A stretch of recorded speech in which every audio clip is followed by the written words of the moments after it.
Assalamualaikum warahmatullahi taala wabarakatuh. Bismillahirrahmanirrahim. Wassalatu wassalamu ala asyrafil anbiya'i wal mursalin wa ala alihi wa sahbihi ajma'in. Syukur kehadrat Allah Subhanahu wa taala kerana dengan limpah dan kurnianya dapatlah sama-sama kita hadir untuk mendengar majlis ilmu pada hari Jumaat yang penuh keberkatan ini daripada Allah Subhanahu wa taala. Mudah-mudahan kita tergolong dalam kalangan orang yang beriman dan bertakwa kepada Allah Subhanahu wa taala. Jadi pada hari ini tazkirah sebelum Jumaat secara alamaya bersambung atau kembali semula lagi setelah kita lama meninggalkannya kerana disebabkan pandemik COVID-19 ini yang masih lagi kian meningkat, dan mudah-mudahan Allah Ta'ala mengangkat wabak ini insya-Allah.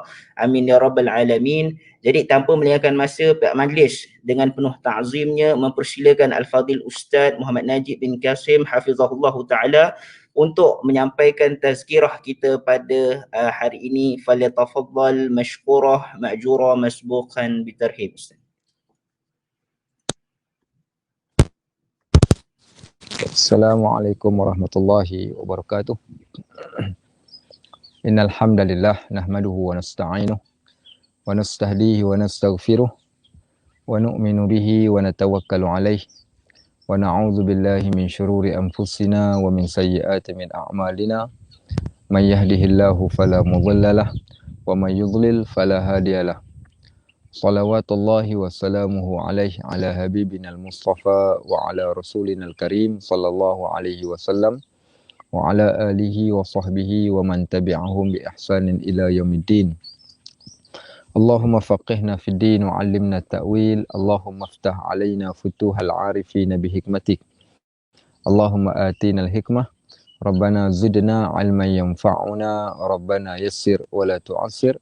Wa tammim bil khair walhamdulillahi rabbil alamin wa ba'.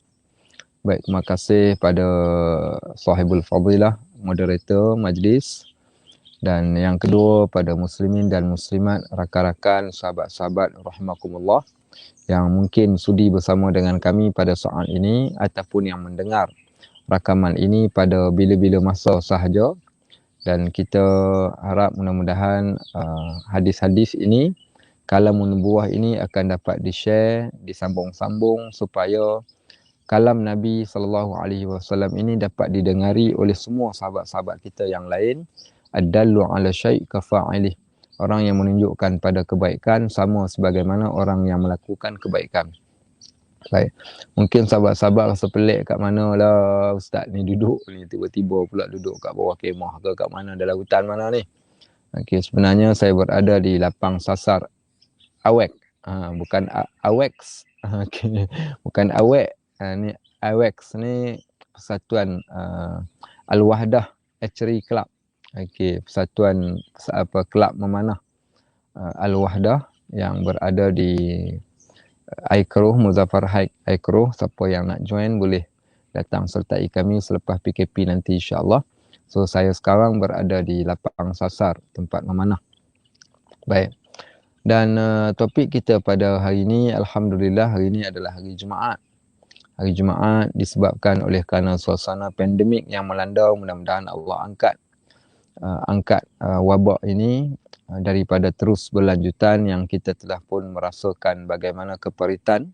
Walau bagaimanapun kita bersabar menerima ketentuan yang Allah Subhanahu Wa Taala telah tentukan kepada kita. Dan kita mengharapkan sebaik-baik ganjaran dan pahala daripada Allah Subhanahu Wa Taala pada setiap kesusahan dan kesulitan yang berlaku. Dan saya yakin ramai di sana Pak Haji, ramai juga di sana sahabat-sahabat kita yang jantan, yang lelaki-lelaki ganteng-ganteng ni, yang tak dapat pergi menunaikan solat Jumaat.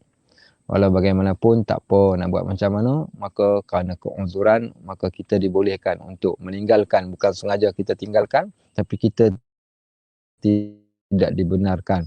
Walau kita tidak dibenarkan, tapi kita buatlah benda-benda yang bermanfaat, yang boleh menghasilkan pahala. Ganti kepada pahala yang hilang, maka kita gantikan dengan pahala yang lain, iaitu kita berada di dalam majlis ilmu, kita dengar hadis-hadis Nabi SAW.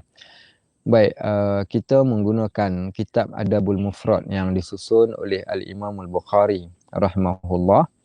Dan insya-Allah pada hari ini kita akan cuba membaca bab yang terawal daripada kitab Adabul Mufrad ini, iaitu hadis-hadis berkaitan melakukan kebaikan kepada kedua ibu bapa. Mungkin di sana ramai di antara sahabat-sahabat yang masih lagi mempunyai ibu dan bapa, ibu dan ayah. Dalam bahasa Melayu, cantiknya bahasa Melayu ni bila disebut ibu bapa, dia tak sebut bapa dan ibu, tetapi disebutnya ibu dan bapa. Baik, begitulah juga di dalam Islam, meletakkan ibu itu mendahului daripada bapa. Tetapi bila menceritakan bab perihal tentang, kalau menceritakan perihal syurga, Islam akan letakkan ibu lebih dahulu daripada bapa. Tapi bila menceritakan perihal neraka, amaran tentang neraka disebutkan bapa berbanding dengan ibu. Apa rahsia dia kalau sahabat-sahabat tahu? Di antaranya menggambarkan tentang tanggungjawab seorang bapa memelihara keluarga dia daripada api neraka. Dan waktu yang sama Allah Subhanahu Wa Taala nak gambarkan bagaimana ibu itu di antara jalan-jalan manusia untuk mereka pergi ke syurga. Itu nampak ke tak nampak? Okey, baik. Sahabat-sahabat rahimakumullah. Maka insya-Allah kita akan baca beberapa hadis daripada kitab Adabul Mufrad ini untuk sama-sama kita meneliti bagaimana caknanya syariat ini menjaga hubungan keibubapaan ataupun menjaga hubungan kekeluargaan, dan bagaimana kaitannya melakukan kebaikan kepada kedua ibu bapa ini dengan peranan syurga yang kita idam-idamkan. Dan bagaimana menunjukkan tentang keimanan kita terhadap Allah Subhanahu Wa Taala juga berhubung kait juga dengan bagaimana kita memperlakukan kedua ibu bapa kita ketika berada kat dunia. Sahabat-sahabat rahimakumullah, Allah Subhanahu Wa Taala berfirman di dalam Al-Quran, wa qadha rabbuka alla ta'budu illa iyyah wa bil walidaini ihsana. Ini satu ayat yang amat penting, ayat yang simple, yang pendek, dapat difahami oleh semua orang yang memiliki akal yang waras. Allah Subhanahu Wa Taala memerintahkan kita untuk menyembah Allah dan jangan sama sekali mensyirikkan Allah Subhanahu Wa Taala. Dan pada waktu yang sama, wabil walidaini ihsana. Allah Subhanahu Wa Taala mewajibkan kepada umat manusia melakukan kebaikan kepada kedua ibu bapa. Maka Allah Subhanahu Wa Taala meletakkan di sini bagaimana kewajipan kita mentaati kedua ibu bapa, bagaimana kewajipan kita melakukan kebaikan kepada kedua ibu bapa ini selepas daripada ketaatan kita kepada Allah. Kalaulah benda ini tidak satu benda yang amat penting dan amat besar, nescaya Allah Subhanahu Wa Taala tak akan letakkan selepas daripada menyebut tentang melakukan menyembah Allah, kemudian Allah ceritakan tentang kedua ibu bapa. Di sini menunjukkan bagaimana dahsyatnya dan bagaimana besarnya peranan kedua ibu bapa ini terhadap tanggungjawab seorang manusia dalam melakukan ketaatan kepada Allah. Baik, bukan sekadar satu ayat, bahkan banyak lagi ayat-ayat yang lain yang kalau kita teliti dalam Al-Quran, nescaya kita akan jumpa ayat-ayat yang menyuruh kita melakukan kebaikan kepada kedua ibu bapa kita. Baik, contoh ayat yang lain dalam surah Al-Ahqaf, Allah Subhanahu Wa Taala menyebut, wa wassaynal insana biwalidayhi ihsana. Kami telah mewajibkan, kami telah mewasiatkan, kami telah menasihati dan kami memerintahkan kepada manusia itu untuk melakukan kebaikan kepada kedua ibu bapa dia, terutama ibunya. Hamalathu ummuhu kurha wa wada'athu kurha. Yang mana ibunya ini telah mengandungkannya dalam keadaan susah payah. Kalau ditanya soalan kepada kita, pasal apa, kenapa kita ni disuruh sangat-sangat ni jaga hubungan kita dengan mak bapak, terutama mak kita, Allah sebutkan reason dia. Di antara reason yang paling besar, selain daripada kerana Allah yang suruh, Allah perintahkan kita amrun ta'abudiyah, di sana sebab yang kedua kerana bagaimana seorang ibu ini menanggung susah payah ketika, bukan sekadar ketika membela, tetapi sebelum membela lagi. Allah kata hamalathu ummuhu kurha. Yang mana ibu hang ni, ibu korang ni, ibu kamu ni, dia telah mengandungkan kamu dalam keadaan susah payah. Susah payahnya mak kita mengandungkan kita, sahabat-sahabat rahimakumullah, sekadar nak share lah kisah. Kisah apa namanya, diri saya sendiri. Saya ingat saya waktu tu, kami 4 beradik. Semua 8 beradik, tapi waktu tu baru 4 orang dalam keluarga saya. Kami keluarga susah. Bila keluarga susah ni, rumah pula duduk dalam hutan. Kiri kanan hutan, kebun getah. Ada 4 buah rumah dalam kawasan tu. Seingat saya masih lagi terbayang. Macam yang saya sedang duduk macam ni lah ni. Rumah kami ni rumah yang kawasan hutan macam ni. Macam yang saya sedang duduk ni. Kemudian apa yang saya lihat pada waktu tu, mak saya kalau dia nak pergi, nak pergi ambil air. Waktu tu tak ada paip air. Nak pergi ambil air ni kena pergi ke perigi. Jarak pergi ke perigi ni saya kira dalam sekitar 200 meter daripada kawasan rumah. Bayangkan tengok mak saya ni nak kena pergi ambil air di perigi pada tiap-tiap hari bawa balik ke rumah. Maka waktu tu mak saya tengah mengandung adik saya yang nombor 5. Tak apalah pergi ambil air kat perigi, pergi basuh baju dekat perigi. Waktu tu bukan ada mesin basuh. Mak kita ni buat apa? Ni berus baju satu dekat tepi perigi. Dah siap, dah semua dah perah dah. Berus pula tu pakai apa tu satu papan yang bentuk ada sagi-sagi tu. Tanya. Dah siap, dah apa perah, balik sidai. Dah sidai pula, barulah naik kat atas rumah. Rumah papan, rumah tinggi tu. Naik kat atas rumah nak masak. Okey, bila nak masak, kat rumah kami tak ada dapur gas. Rumah kami pakai dapur kayu. So apa mak saya buat? Mak saya tengok-tengok kayu api tak ada, turun pula kat bawah rumah tengok kayu api. Tengok kayu api yang besar-besar belum lagi dipotong, tak belah lagi. Mak kita pula dengan baju dengan pakai berkemban tu pergi ambil kapak, belah pula kayu api. Belah pula kayu api dah, naik pula ke atas pelekat api, orang panggil pelekat api, pasang api, nak apa namanya nak tanak nasi ni, nak masak ni. Kemudian tiup pula dengan dia panggil sohembong, tiup arang tu, tiup puih tiup nak nyalakan api. Allahu akbar, susahnya. Dah masak siap semua. Okey, dah tengah hari dah masak. Nenek datang ke rumah.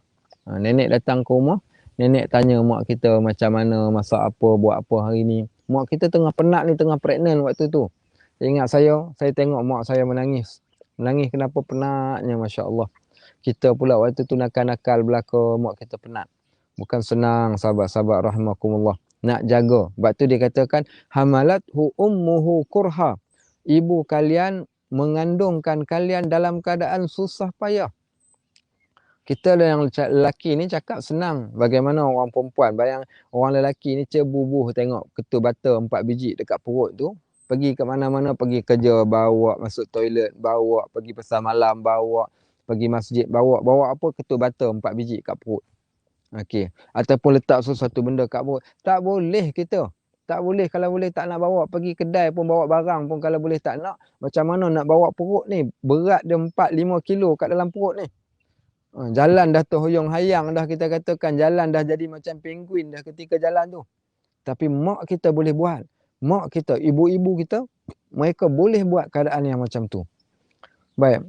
Mengandung dalam keadaan yang susah payah tu tak kira lagi alahan, tak kira lagi mengidam, tak kira lagi keadaan-keadaan yang teruk. Siapa yang pernah berhadapan dengan isteri yang mengandung anak yang pertama, dia orang tahulah macam mana. Mengandung anak yang pertama, betapa perit dan betapa susah. Kita tanya isteri kita. Tanya ibu-ibu kita. Susah ke tak susahnya? Ada orang perempuan, isteri ni, yang ketika mana dia sedang mengandung ni, dia bawa budak, orang panggil bawa budak ni sampai buat benda-benda yang pelik. Waktu saya zaman belajar dulu, kawan saya cerita, dia kata isteri dia ni jadi satu tabiat yang pelik. Ketika mengandung ni, isteri dia tak boleh tengok muka dia, jadi menyampah. Sahabat-sahabat nak ceritakan sampai macam tu. Ada yang keduanya pula, isteri dia ni suka isap ibu jari kaki suami dia. Itu yang kata bawa budak tu. Ada yang isteri tak boleh bau badan suami dia. Ada yang tak boleh bau. Macam-macam lah cerita dia. Ni cerita nak gambarkan ketika dalam keadaan sedang mengandung. Macam mana kalau orang lelaki mengandung? Nak tahu susah ke tak susah. Sebab tu Allah kata hamalathu ummuhu kurha wa wada'athu kurha. Dia mengandungkan kalian dalam keadaan yang susah payah dan dia melahirkan kalian dalam keadaan susah payah. Apa hampa ingat senang ke nak beranak? Ingat senang ke nak beranak? Susah yang amat nak beranak ni.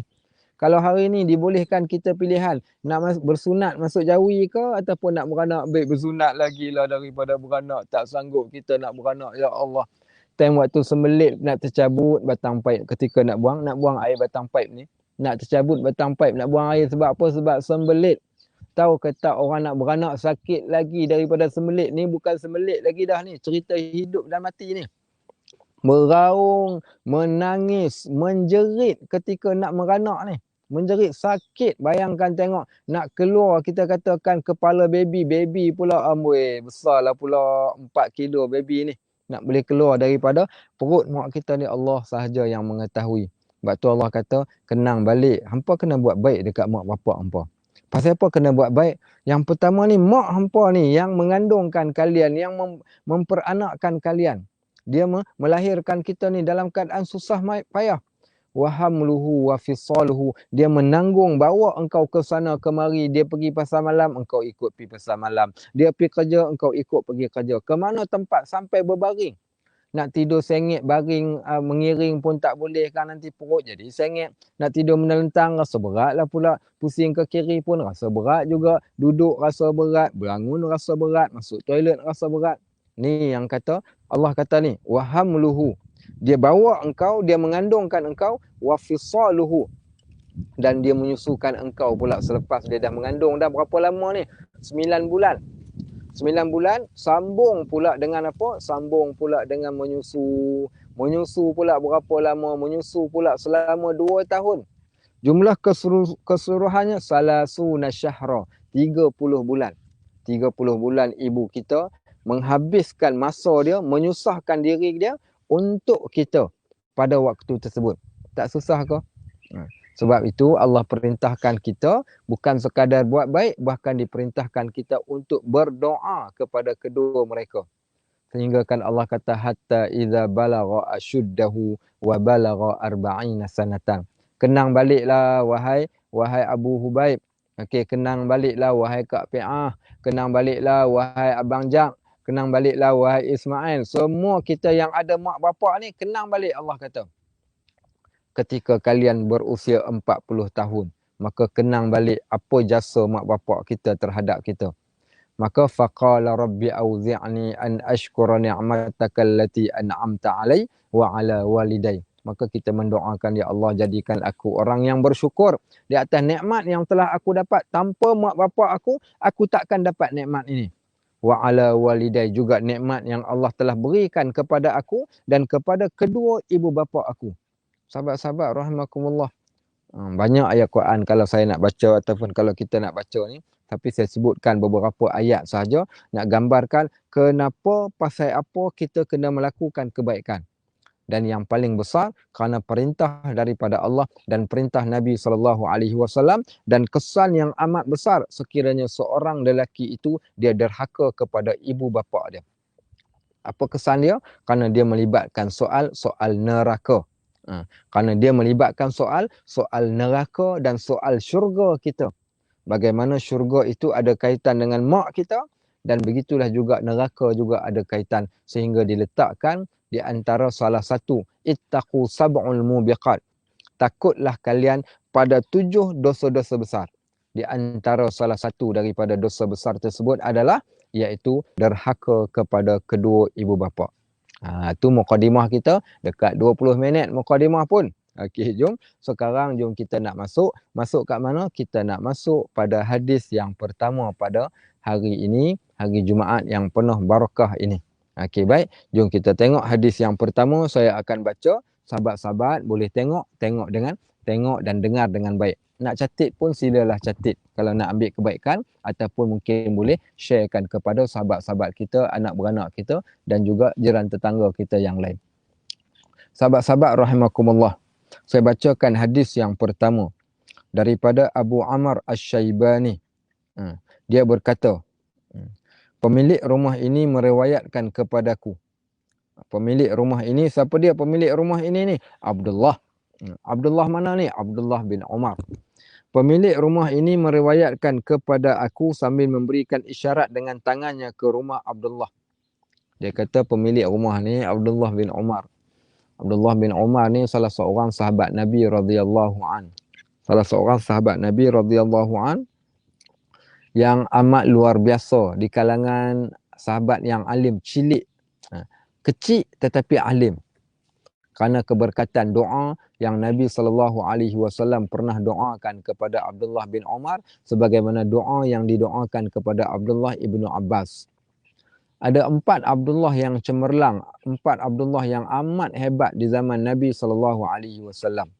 Siapakah 4 Abdullah tersebut? Abdullah yang pertama adalah Abdullah ibnu Mas'ud. Abdullah yang kedua, Abdullah ibnu Abbas. Abdullah yang ketiga, Abdullah ibnu Umar. Abdullah yang keempat adalah Abdullah bin Amr bin As. Ustaz Abdullah Ahmad Badawi, Ustaz. Yang tu tak termasuk di kita cerita sahabat, bukan cerita Perdana Menteri. Ini cerita pasal sahabat 4 Abdullah yang hebat di zaman Nabi SAW. Baik. Sahabat-sahabat rahimakumullah. Yang seterusnya, okey, jom kita tengok. Maka dia kata, ni hak cerita dekat aku ni siapa ni? Tuan rumah ni. Siapa dia tuan rumah ni? Abdullah ibnu Umar radhiyallahu anhuma. Baik, apa dia kata? Dia telah berkata, kata Abdullah ni kepada aku, dia cerita baliklah. Dia dapat satu ilmu daripada Abdullah bin Umar. Abdullah ni cerita kepada dia, dia kata, Sa'altun Nabi sallallahu alaihi wasallam. Aku pernah bertanya kepada Nabi sallallahu alaihi wasallam. Dia tanya satu soalan. Abdullah ibnu Umar, dia tanya Nabi SAW satu soalan, dia mai cerita pula kepada kita soalan tu. Dia cerita balik dekat kita ni, apa soalan yang dia dah tanya Nabi SAW. Maka dia kata, soalan yang aku tanya tu berbunyi, ayyul amal ahabbu ilallahi azza wa jalla.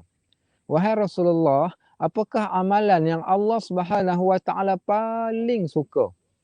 Sahabat-sahabat, pengajaran daripada hadis ini kita lihat bagaimana dahsyatnya, luar biasanya para sahabat Nabi radhiyallahu anhum ajma'in. Bezanya mereka dengan kita. Kat mana beza di antara kita dengan sahabat Nabi radhiyallahu anhum ajma'in? Para sahabat Nabi radhiyallahu anhum ajma'in, mereka akan bertanya soalan. Dan kita pada hari ini, yang hidup pada hari ini juga bertanya soalan. Apa soalan yang kita tanya? Apa soalan yang kita tanya kepada ustaz-ustaz kita? Ada soalan tak yang kita tanya kepada ustaz kita? Ada. Okey. Sebagaimana para sahabat bertanya kepada Nabi SAW. Apa bezanya soalan kita pada hari ini dengan soalan mereka? Bezanya adalah, bezanya adalah apa? Bezanya adalah bagaimana mereka para sahabat, bila mereka bertanya soalan, mereka tanya soalan yang paling terbaik. Di antara soalan yang paling terbaik itu, apakah amalan yang Allah suka dan apakah amalan yang engkau suka ya Rasulullah? Kita pula hari ini bila bertanya soalan, apa soalan yang kita tanya? Kita tanya, kami buat macam ni. Kita buat benda amalan ni, benda yang kita suka.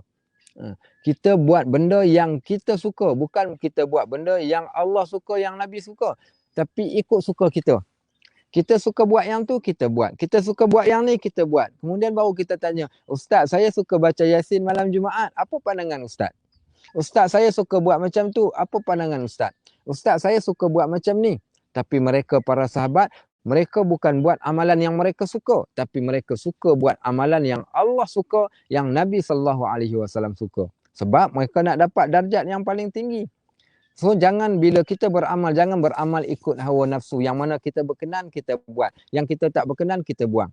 Tetapi buatlah amalan yang Allah suka, yang Nabi suka. InsyaAllah amalan itu akan menjadi amalan yang paling terbaik.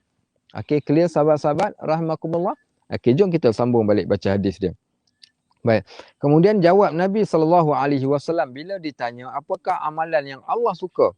Kata Nabi SAW, as-salatu ala waqtiha. Amalan yang aku paling suka, yang Allah paling suka adalah solat di awal waktu. Amalan yang Allah paling suka adalah bila seseorang itu dapat solat di awal waktu dia. Sahabat-sahabat rahimakumullah, ada tak kita yang mendengar pada hari ini, kita telah buat benda yang Allah suka? Apa dia? Yang pertama, solat di awal waktu. Apa makna solat di awal waktu? Masuk saja waktu solat, kita terus bersegera, bergegas untuk menunaikan solat. Yang paling terbaik dilakukan dengan secara berjemaah. Hari ni tak boleh lah. Tapi pada waktu-waktu yang biasa. Maka tu tanda kita melakukan amalan yang Allah Subhanahu Wa Taala paling suka. Baik, yang kedua sahabat-sahabat rahimakumullah. Qultu summa ai. Aku tanya lagi. Aku telah berkata dan dia tanya lagi. Summa ai. Kemudian apa lagi ya Rasulullah? Kata Nabi SAW, al-jihad fi sabilillah. Yang kedua adalah kamu berjihad di jalan Allah Subhanahu Wa Taala. Sahabat-sahabat, boleh ke pergi berjihad? Tak boleh. Kalau tak boleh pergi berjihad, ambil yang pertama, solat di awal waktu. Baik, solat di awal waktu kita dah buat. Berjihad ni, kita mungkin belum sampai ataupun tak mampu nak berjihad sebagaimana orang Palestin. Okay, fine. Kemudian, qala fahaddatsani bihinna. Okay. Kemudiannya pula dia kata, aku pun menerangkan lagi kepada aku. Sekiranya aku meminta tambahan. Summa ai dia kata, sorry. Yang kedua. Terlepas pergi yang ketiga pula. Selepas daripada solat di awal waktu, ditanya lagi soalan yang kedua, kata Nabi SAW, birrul walidain, buat baik kepada kedua ibu bapa. Okey, buat baik kepada kedua ibu bapa. Summa ai, aku tanya lagi, kemudian apa? Nabi SAW kata, al-jihad fi sabilillah. Fahaddasni bihinna walau istazadtuhu lazadani. Dan dia ceritakan lagi, kalau aku tanya lagi dia mesti cerita pada aku, tapi aku tak tanya, cukup dengan 3 ni sahaja. Baik, sahabat-sahabat rahimakumullah, sekarang kita nak tengok apa pengajaran daripada hadis ni. Okey, dapat ke tak dapat? Sahabat-sahabat dapat apa pengajaran daripada hadis ini yang telah kita baca? Pengajaran daripada hadis ini iaitu pengajaran yang pertama, iaitu dalam bab bertanya soalan. Kita sebagai orang yang biasa, kita sebagai talibul ilm, kita sebagai pengikut Nabi SAW, kita nak ikut bagaimana para sahabat ketika mereka berada di zaman Nabi SAW. Iaitu mereka akan bertanya perkara agama ini kepada orang yang lebih mengetahui. Mereka tak buat hukum sendiri-sendiri, melainkan mereka akan bertanya soalan. Benda yang mereka tak tahu, mereka akan tanya. Di antara salah satu soalan yang mereka tanya, mereka tidak akan melakukan sesuatu perbuatan, melainkan mereka kenal pasti terlebih dahulu adakah perbuatan itu Allah suka dan Nabi suka. Setelah dikenal pasti amalan tersebut, barulah mereka akan melaksanakan dan melakukan amalan itu. Dan inilah terletaknya pada kehebatan para sahabat Nabi radhiyallahu anhum ajma'in. Sahabat-sahabat, buatlah amalan yang Allah suka, yang Nabi SAW suka, bukan buat amalan yang kita suka. Hari ini, macam mana kita? Kita hanya buat amalan yang kita suka sahaja. Baik, kemudian yang keduanya pula, bagaimana Nabi SAW meletakkan satu benda, prasyarat, menunjukkan benda itu kalau kita buat, Allah amat suka kepada kita. Apakah benda tersebut? Dan adakah benda yang kita sebutkan ini ada di dalam diri kita? Benda itu adalah as-salatu ala waqtiha. Betapa ramai atau tak di antara kita pada hari ini yang mampu menunaikan wasiat Nabi SAW ini. Apa benda? Iaitu melakukan solat, melaksanakan solat di awal waktunya. Sahabat-sahabat rahimakumullah, solat di awal waktu. Yang ni yang kadang-kadang ramai di antara kita. Kita sibuk dengan bisnes, dengan urusan kerja, dengan urusan rumah tangga. Maka kita letakkan solat kita pada nombor 2, nombor 3, nombor 4, nombor 5, nombor 6. Ataupun meletakkan pada perkara yang terakhir dalam pekerjaan yang kita nak lakukan. Tak apa, solat. Masa kan panjang, pukul 4 je lagi solatlah zuhur. Masih boleh solat. Kan apa masalahnya lah, benda simple engkau itu pun nak bising. Nampak yang kata kita ni. Tapi tanda sekiranya kita buat ni, kita adalah orang yang concern pada agama dan concern pada benda yang Allah Subhanahu Wa Taala suka, bila mana kita mampu melaksanakan solat di awal waktu. Jom sama-sama kita berazam.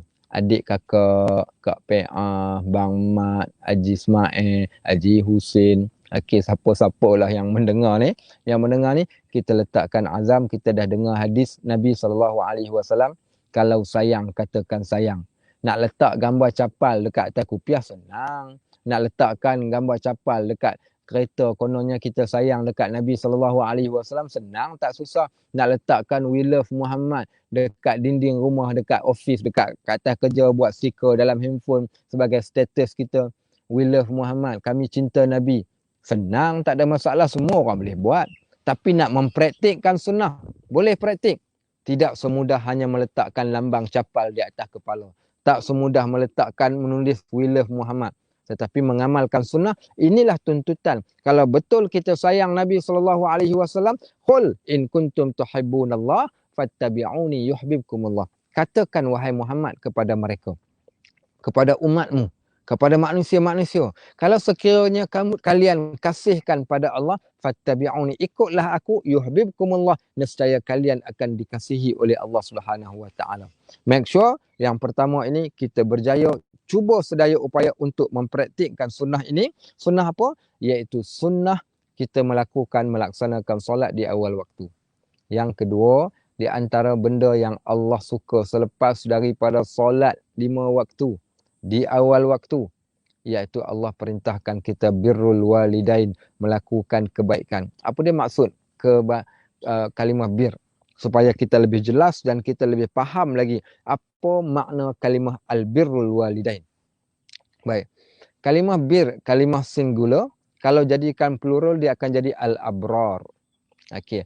Apa dia al-bir dan apakah dia al-abrar? Al-bir ataupun al-abrar ini adalah orang yang berkhidmat, orang yang berbakti. Orang yang berkhidmat ataupun orang yang berbakti. Maknanya kalau kita katakan birrul walidain itu diterjemahkan dengan melakukan kebaikan kepada kedua ibu bapa. Mungkin ada orang dia anggap tiap-tiap bulan dia hantar duit tu dah cukup.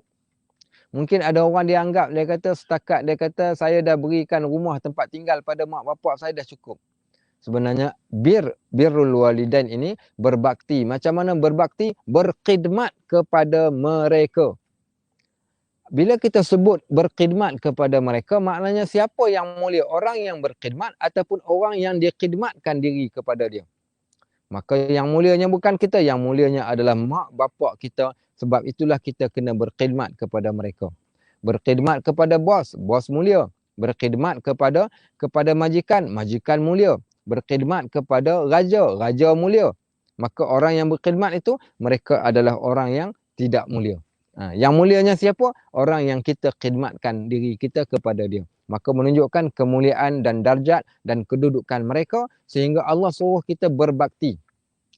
Berbakti ini apa dia maksudnya? Buat benda yang disukai oleh orang yang kita berbakti itu tadi. Saya tanya tengok, adakah kita melakukan perbuatan yang mak bapak kita suka?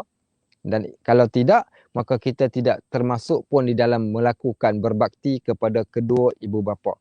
Saya ceritakan satu kisah yang lain lah. Satu kisah yang lain, kisah yang menceritakan di dalam satu majlis ilmu.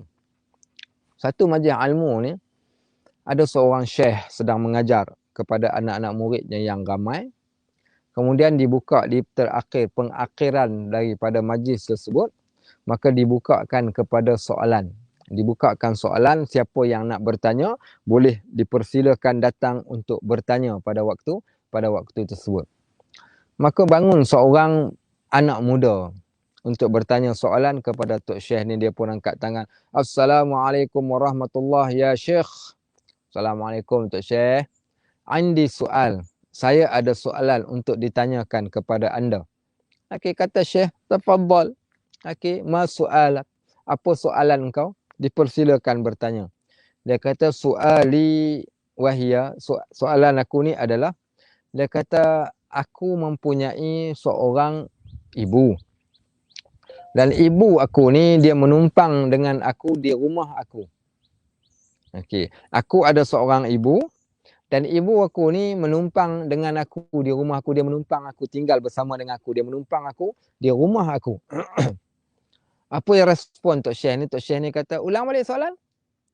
Dia kata, Tok Syekh, mak aku menumpang dengan aku di rumah aku.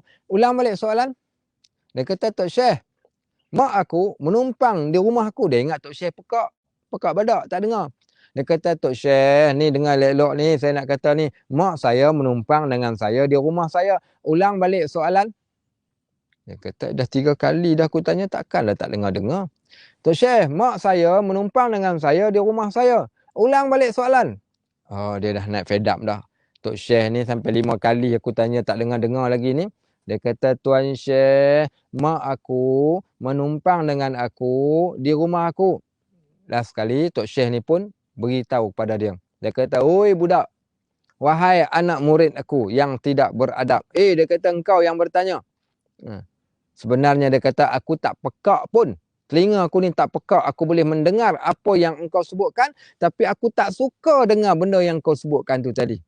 Dia kata sebenarnya ibu engkau tidak pun menumpang hidup engkau. Ibu engkau tak menumpang pun rumah engkau. Bahkan engkaulah yang menumpang ibu engkau yang sebenarnya. Nampak bagaimana Tok Guru alim kita ni halusnya mereka nak mendidik. Nak mendidik pemuda-muda ni. Dia kata mak engkau tak menumpang dengan engkau. Sebenarnya engkaulah yang menumpang mak engkau. Faham ke tak faham apa yang saya ceritakan ni? Kat sini nak ceritakan pada kita, nak sebutkan pada kita bagaimana tingginya, dahsyatnya. Okey, dahsyatnya kita katakan bagaimana kedudukan seorang mak ni sehingga Islam angkat. Walaupun pada dari segi fizikalnya seolah-olah dia menumpang kita, sebenarnya tak. Dan Tok Guru tu tak boleh dengar perkataan menumpang. Dia kata jangan mengatakan mak engkau menumpang kau, sebenarnya engkaulah yang menumpang mak engkau tu tadi. Ini di antaranya adab. Kenapa? Kerana dia kata di sana disebut hadis anta wa maluka, hang dengan harta benda hang. Engkau dengan harta benda engkau liwalidaik adalah hak kepunyaan kedua ibu bapa engkau. Hang tak ada apa pun. Kesemua yang ada yang kau punyai ini semuanya adalah harta kepunyaan mak bapa hang. Maksudnya apa? Apa yang kita dapat di dunia ini adalah hak Allah berikan hak kepunyaan itu kepada mak bapak. Mak bapak kita boleh ambil kereta kita. Dia boleh ambil rumah kita. Dia boleh ambil harta benda kita. Tetapi kita tak boleh ambil harta benda dia sewenang-wenang. Sebab apa? Kata Nabi SAW, diri engkau dan harta benda yang kau miliki kesemuanya adalah kepunyaan mak bapak engkau. Menetapkan tingginya darjat ibu dan bapak itu tadi. Sahabat-sahabat rahimakumullah. Nampak tak? Dahsyat tak dahsyat? Bagaimana Allah letakkan ibu bapa. Kita katakan bagaimana hebatnya Allah Subhanahu Wa Taala letakkan kedudukan mak bapak kita tu pada tempat yang teramat tinggi. Sahabat-sahabat rahimakumullah. Jom kita tengok pula apa yang seterusnya. Yang ketiga adalah jihad. Jom kita tengok pula hadis yang seterusnya. Okey. Hadis yang seterusnya ni adalah hadis yang kedua. Okey, jom kita tengok hadis yang kedua daripada kitab Adabul Mufrad. Okey, kita tengok hadis yang kedua daripada kitab Adabul Mufrad. Baik, apa dia hadis yang kedua? Hadis yang kedua ni kata Nabi SAW. Okey. Okey. Yang kedua ni apa dia? Kata Abdullah bin Umar juga. Abdullah ibnu Umar radhiyallahu an. Okey, Abdullah ibnu Umar radhiyallahu an telah berkata radhiyallahu anhuma, dia kata ridha Rabb ataupun ridha Allah fi ridha'il walid. Ridha Rabb fi ridha'il walid. Ridha Allah terletak pada ridha kedua orang tua kita. Wasaqatar Rabb ataupun wasaqat Allah, dan kemurkaan Allah fi saqatil walid terletaknya pada kemurkaan kedua orang tua. Okey, sahabat-sahabat, dapat? Redha Allah terletak pada keredaan kedua orang tua kita. Dan kemurkaan Allah juga terletak pada kemurkaan kedua mereka terhadap kita. Apa pengajaran yang kita dapat ambil daripada hadis ini? Pengajaran yang kita dapat ambil daripada hadis ini, maka nak cari kebaikan melalui kedua ibu bapa, dan keburukan juga kita boleh dapat bagaimana cara kita berhadapan dengan mereka. Maka kemurkaan Allah dan redha Allah. Kalau ditanya dalam hidup kita hari ni lah, datang satu malaikat. Malaikat ni dia datang, dia kata aku ni utusan daripada Tuhan kalian kepada kalian. Nak tanyakan kepada kalian satu soalan. Allah suruh aku tanya, wahai hamba aku, minta satu benda. Dalam tempoh masa 2 saat daripada sekarang, nescaya permintaan kalian akan dimakbulkan. Sahabat-sahabat nak minta doa apa? Baik. Kalaulah kita diberikan satu peluang. Peluang apa? Peluang kita untuk meminta sesuatu benda Yang mana permintaan kita ni akan dimakbulkan oleh Allah. Apa benda yang kita nak minta kepada Allah Subhanahu wa taala? Apa benda yang kita nak minta? Maka di sana mungkin ada orang dia nak minta diampunkan dosa, bukan? Mungkin ada orang minta supaya dia dapat masuk syurga, bukan? Mungkin ada orang dia nak minta lah apa-apa hajat dia, nak minta naik pangkat ke, nak minta itu ke, nak minta ini ke. Tetapi ada satu permintaan yang ramai orang lupa pasal permintaan ini, iaitu kita nak minta Allah Subhanahu wa taala redha pada kita. Apa guna hidup 60 tahun, 70 tahun, 80 tahun, 40 tahun tapi Allah tak redha. Apa guna amalan yang banyak yang kita lakukan, kita rajin berpuasa, rajin solat, tapi Allah tak redha sedikit pun. Allah tak redha pada kita. Sebab tu yang paling penting adalah keredaan daripada Allah Subhanahu wa taala.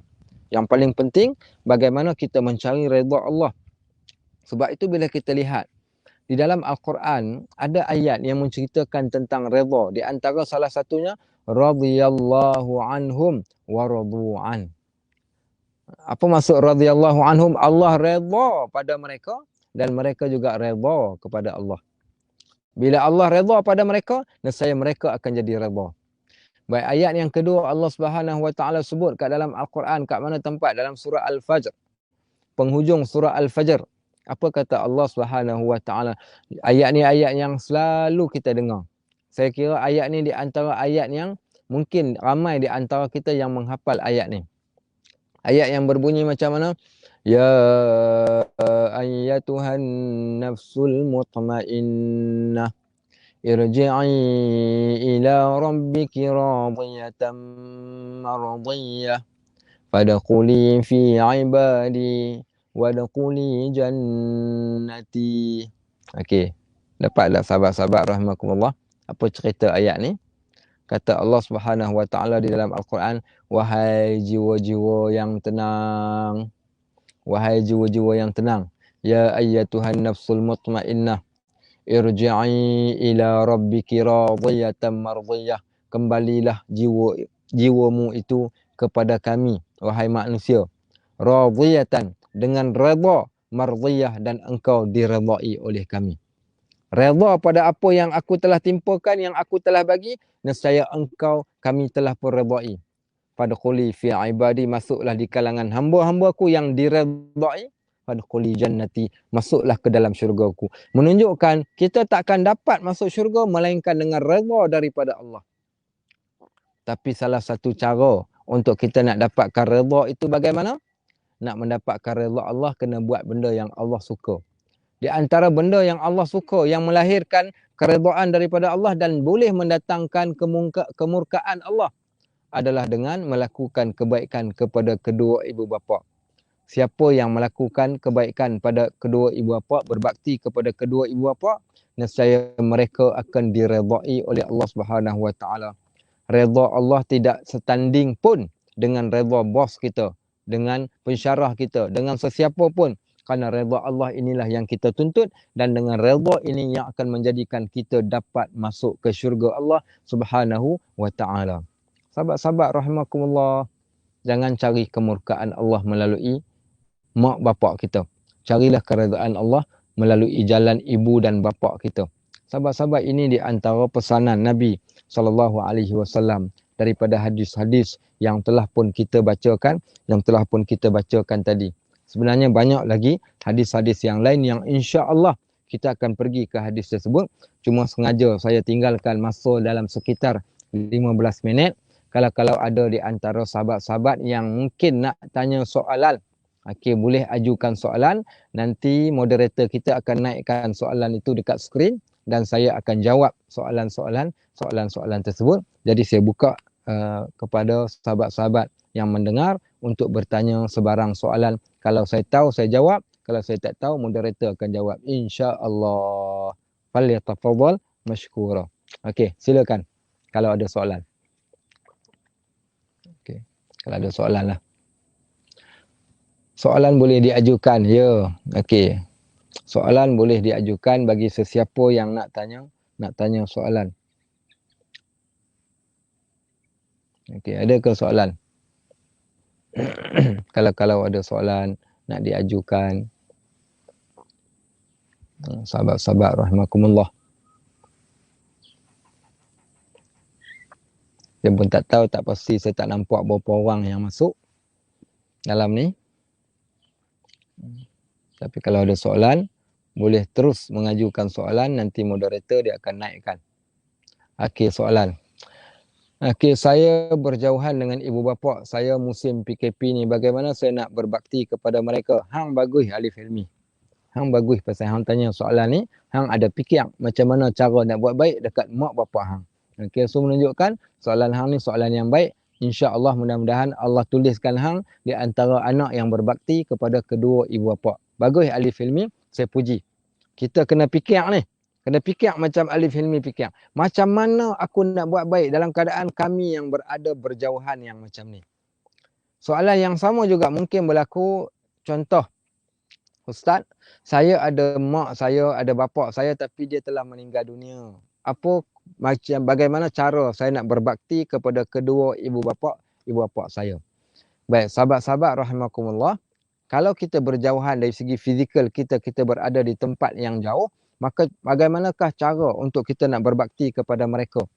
Maka pelbagai cara yang kita boleh buat, di antara salah satunya yang paling besar iaitu ad-du'a fil ghaib. Mendoakan kedua orang ibu bapa kita ketika mana boleh pada tempat yang lain. Okey, maksudnya apa? Kita tak boleh jumpa. Bila kita tak boleh jumpa mak bapak kita, apa kita buat? Kita boleh doakan mereka. Okey, saya kena lari sikit, tempat tu dah jadi panas. Okey, kita boleh doakan mereka. Okey, doakan mereka. Doa apa? Allahumma ghfirli wa liwalidayya. Ya Allah, ampunilah dosa aku dan dosa kedua ibu bapa aku. Allahumma ghfirli wa liwalidayya. Ya Allah, ampunilah dosa aku dan dosa kedua ibu bapa aku. Okey, warhamhuma kama rabbayani shaghira, ataupun rabbighfirli wa liwalidayya warhamhuma kama rabbayani shaghira. Inilah doa yang Allah Subhanahu wa taala sebutkan di dalam Al-Quran. Allah minta kita untuk membacakan kepada mereka. Hak yang pertama untuk kita berbakti adalah hak dalam bab perkara-perkara berkaitan tentang doa. Doakan mereka tiap-tiap hari selepas daripada solat, jangan ditinggalkan doa kepada mereka. Antaranya doa yang kita telah sebutkan tu tadi. Jadikan doa itu di antara doa yang menjadi rutin sebagaimana kita makan dan minum. Kenapa? Sebagaimana disebut di dalam hadis Nabi SAW, "Iza mata ibnu Adam," bila matinya anak Adam, "in qata'a amaluhu illa min salas." Terputus segala amalannya melainkan 3 perkara sahaja. Apa dia 3 perkara tersebut? Di antara 3 perkara itu adalah yang pertama, okey, iaitu al-ilmu yantafi'u bih. Okey, ilmu yang dia manfaatkan. Yang kedua, sedekatun jariyah, sedekah yang dia sedekahkan. Dan yang ketiga, iaitu waladun salihun yad'ulah, anak yang soleh yang sentiasa mendoakan kedua ibu bapa dia. Maka inilah pahala yang takkan putus. Untungnya para ibu bapa yang mempunyai anak-anak. Untungnya para ibu bapa yang mempunyai anak-anak. Kenapa? Kerana mereka berkemampuan untuk memberikan berbakti walaupun ibu bapa mereka telah pun meninggal dunia, mereka masih lagi boleh berbakti dalam bentuk doa-doa yang mereka boleh panjatkan kepada Allah Subhanahu wa taala. Okey, itu di antara salah satu benda. Yang kedua, berhubunglah dengan mereka. Okey, berhubung macam mana? Zaman hari ni kita bukanlah duduk tahun 1941 ke, kita berada pada tahun 2021. Kita ada video call, kita boleh buat video call, kita ada handphone, kita boleh call, dan pelbagai lagi medium-medium yang boleh kita gunakan untuk kita nak menghubungkan ataupun kita nak berbakti kepada mereka. Macam mana cara kita buat? Call lah. Jadikan, ingat, kalau mak kita, bapa kita sampai ke satu tahap tertunggu-tunggu, bila kita nak call, kita tak pernah call. Kalau dia sampai tertunggu-tunggu macam tu, awas, ditakuti kita akan masuk dalam bab anak yang derhaka yang menyebabkan mak bapak kita rasa kecil hati. Selagi mana mak bapak kita tak rasa kecil hati, tak apa. Tapi kalau dia dah rasa kecil hati, dekat situ, maka kita telah pun masuk di dalam bab derhaka kepada kedua ibu bapa. Pasal kita telah mengecikkan hati dia. Tak pernah call amboi dengan awek, bukan main lagi hang call. Tengah hari hang tanya soalan dah makan ke belum, pagi hang tanya dah bangun ke tidak, hang kejutkan dia daripada bangun, kemudian tengah hari hang tanya makan dah ke belum, petang pula tanya lagi, malam tanya lagi pula, malam pula bergayut sampai 2-3 jam. Dengan mak nak cakap 1 minit pun susah, nak call pun susah. Dengan orang lain dia boleh bercakap, dia boleh berhubung dan sebagainya. Di mana letaknya? Kat mana iman kita dan bagaimana kita mempraktikkan ataupun tidak sunnah ini? Kita boleh buat. Kita boleh buat, sahabat-sahabat rahimakumullah. Itu di antara yang kedua yang kita mampu laksanakan. Yang ketiga, kita boleh sedekahkan pahala-pahala dengan cara amalan kebaikan yang kita buat, disedekahkan kepada mereka walaupun mereka masih lagi hidup. Baik, saya nak tengok pula soalan yang kedua.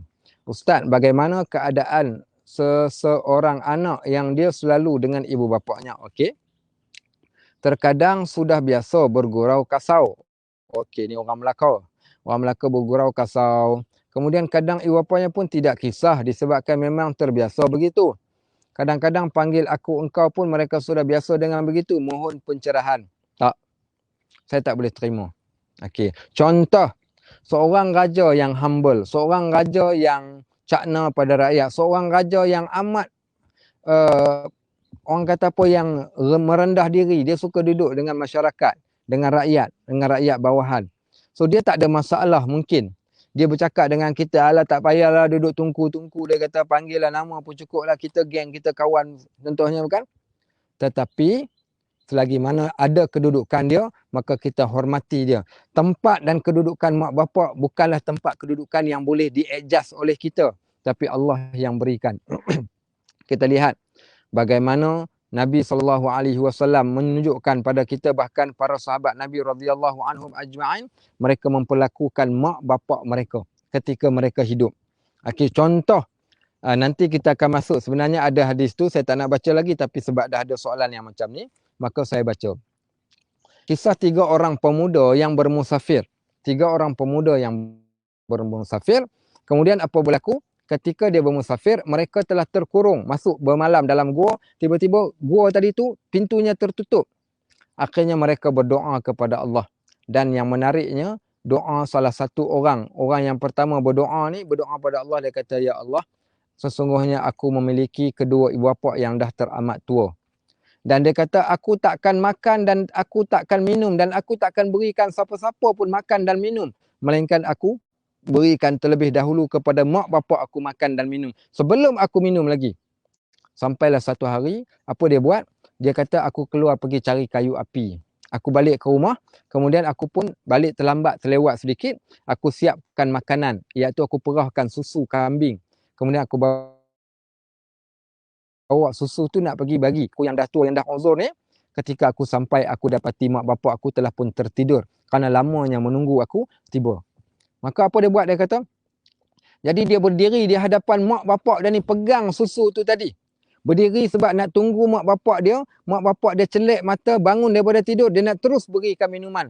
Walaupun pada waktu tu anak dia duk pegang kaki dia, anak dia juga lapar, nakkan juga makanan dan minuman, tapi dia tak bagi kerana dia nak berikan terlebih dahulu kepada mak bapak dia. Dan dia pun berdoa, dia kata, wahai Tuhanku, sesungguhnya aku buat kebaikan itu tidak yang lain dan bukan melainkan hanya kerana-Mu, ya Allah. Maka engkau bukakanlah pintu gua ini. Akhirnya Allah bukakan sedikit pintu gua tersebut. Nampak tak?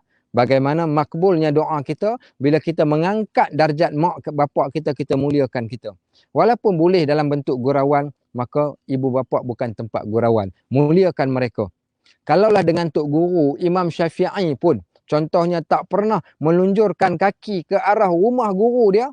Kalau dengan guru berhormat macam tu, bagaimana dengan kedua ibu bapa kita yang lebih mulia lagi daripada guru? Baik, sahabat-sahabat rahimakumullah. Maka di sana menunjukkan bagaimana jangan, walaupun kita katakan boleh bergurau sekalipun, janganlah gurauan yang sehingga menjatuhkan darjat. Mungkin mereka tidak mengetahui, tapi kita yang mengetahui, maka yang paling terbaik kita muliakan mereka sehabis mulia. Baik, adakah istilah ibu atau bapa derhaka, Ustaz?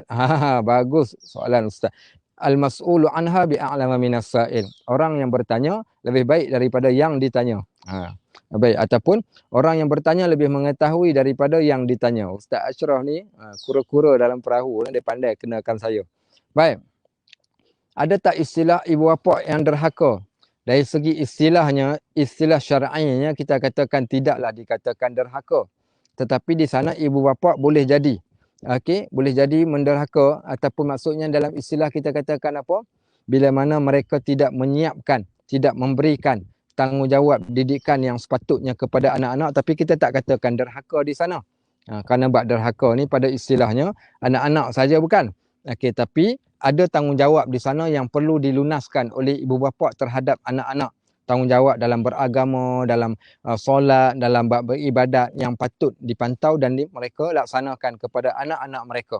Walau bagaimanapun, walau bagaimanapun di sana, kalau kita nak katakan di sini isu ni, kalau tak hari ni dah mula ada orang start, mula condemn mak bapak. Kononnya mak bapak dia tak jadi macam mak bapak orang lain. Adapun soal itu kita serahkan pada Allah. Kita serahkan pada Allah. Kalau mereka tidak menjalankan tanggungjawab mereka yang betul kepada kita, itu di antara dia dengan Allah. Tapi tanggungjawab kita tetap kena melakukan kebaikan kepada mereka. Saya teringat di Melaka ni ada satu tempat, rumah anak-anak lelaki. Mereka anak-anak terbuang, ditinggalkan, dibiarkan, dibela oleh Jabatan Kebajikan Masyarakat sampai ke satu tahap. Bila ditanya ada bapa, dia takkan katakan ada bapa. Dia tak nak mengaku dia ada bapa ataupun ada ibu. Kerana keluarga mereka telah buang mereka pada waktu tersebut. Tapi saya katakan pada mereka, tetap jalan mereka ke syurga itu juga masih terbentang luas. Selagi ada mak bapak mereka, di situlah kebaikan pada mereka walaupun apa sahaja yang dilakukan oleh mak bapak kepada mereka. Baik, sahabat kita. Okey, Masya Allah, Kak Fazilah. Okey, Kak Fazilah tanya Assalamualaikum warahmatullahi. Apa beza redha dengan rahmat Allah? Baik, bagus soalan. Apa beza redha dengan rahmat daripada Allah Subhanahu Wa Taala? Baik, yang pertama dari segi makna pun dah berbeza. Okey. Rahmat ni maksudnya kasih sayang daripada Allah Subhanahu Wa Taala. Contoh, kita sayang tak ke anak sayang, tapi ada tak benda yang kita tak suka anak kita buat? Ada? Contoh, kita sayang tak dekat anak kita sayang, tapi ada tak benda yang kita tak suka? Yang anak kita buat, ada sayang kat anak kita sebab dia anak kita. Tapi aku tak berkenan kat engkau ni sebab benda ni. Contoh, nampak tak beza dia? Tapi bila redha ni apa dia? Bila redha ni, buatlah apa sekalipun yang lain kau, walaupun aku tahu sebelum ni kau buat jahat dekat aku, sebelum ni kau derhaka dekat aku, sebelum ni kau buat salah dekat aku, tapi hari ni aku redha pada engkau. Maksud redha ni dihapuskan kesemuanya. Tak ada lagi dakwa-dakwi, bahkan tidak ada lagi benda-benda yang tidak disukai oleh yang meredai itu tadi. Sebab tu redha ni tempat yang paling tinggi, sehingga Nabi SAW jadikan doa, Allahumma lakal hamdu hatta tarda, walakal hamdu iza radit, walakal hamdu ba'da ridha. Ya Allah, bagi engkau lah segala pujian sampailah engkau redha.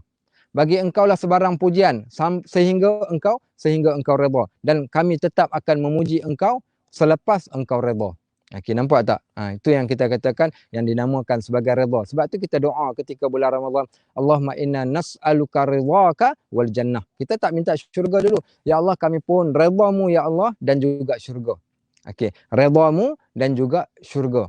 Adapun kalimah rahmat, kita memohon kasihan belas daripada Allah terhadap kita. Adapun redha ni maksudnya merestui. Allah restu atau tak restu. Kerana restu tandanya kubul. Kubul ni apa? Penerimaan Allah Subhanahu Wa Taala terhadap seorang hamba. Sebab tu dalam surah Al-Fatihah kita baca Ar-Rahman, Ar-Rahim. Bismillahirrahmanirrahim. Ar-Rahman tu mana? Iaitu kasih sayang Allah yang meliputi semua makhluk. Ar-Rahim, kasih sayang Allah yang hanya meliputi orang yang beriman, yang Islam dan beriman. Dan begitulah juga, kalau rahmat Allah tu meliputi segala-galanya, termasuk binatang, termasuk haiwan, termasuk orang kafir pun mereka mendapat rahmat Allah. Tetapi redha khusus hanya kepada orang yang beriman sahaja. Okey? Barakallahu fikum. Cukuplah kot sekadar itu, no. Kita jumpa lagi pada masa yang akan datang. Insya-Allah pada masa-masa yang lain kita akan sambung balik topik yang kita bincangkan ini. Mudah-mudahan Allah berkati. Barakallahu fikum wa jazakumullahu khairan katsira. Assalamualaikum warahmatullahi wabarakatuh.